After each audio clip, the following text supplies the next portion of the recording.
দ্রুত এই দুর্নীতি বন্ধ করতে হবে এবং গরিব মানুষের এই টাকা লুটপাট চলছে তা দ্রুত বন্ধ করতে হবে।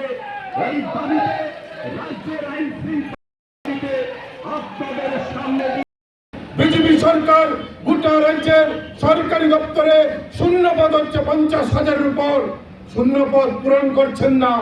কি হয়, বিশ্রামগড় স্কুলে টিচার আছে, ছাত্র আছে, টিচার নেই, শিক্ষক শিক্ষিকা নেই।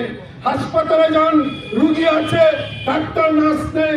অফিসে যান, মানুষ আসছে, কর্মচারী নেই, পরিষেবা পাচ্ছেন না। এরকম একটা অবস্থা।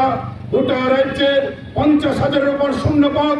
এই শূন্যপদ যদি পূরণ হতো তাহলে 18 থেকে 19,000 সংরক্ষণের ভিত্তিতে এ রাজ্যের উপজাতি যুবক যুবতী মিনিমাম 16-17,000 তাদের চাকরি পাওয়ার সুযোগ ছিল। শুধুমাত্র শূন্যপদ পূরণ হচ্ছে না বলেই সব অংশের বেকার আজ অন্য হয়ে উঠছে। শুধুমাত্র এখানেই সরকারি দপ্তর শূন্যপদ না, রেগার কাজ নেই, যা সামান্য কাজ হচ্ছে সেখানেও মাতব্বরদের মাতব্বরি, বাজারে কাজ হচ্ছে মাতব্বরদের জন্য সেই টাকা পাচ্ছেন না। সেই রেগার মজুরে সঠিক সময়ে রেগার কাজ করার পর মজুরি পাচ্ছেন না। গোটা রাজ্যের এই অবস্থা। আর এই অবস্থার মধ্যে কি চলছে? নতুন শিল্প তৈরি করেছেন। এই শিল্প মহাকরণ থেকে এডিসি ভিলেজ পঞ্চায়েত পর্যন্ত, তার নাম হচ্ছে লুটে খাওয়া শিল্প।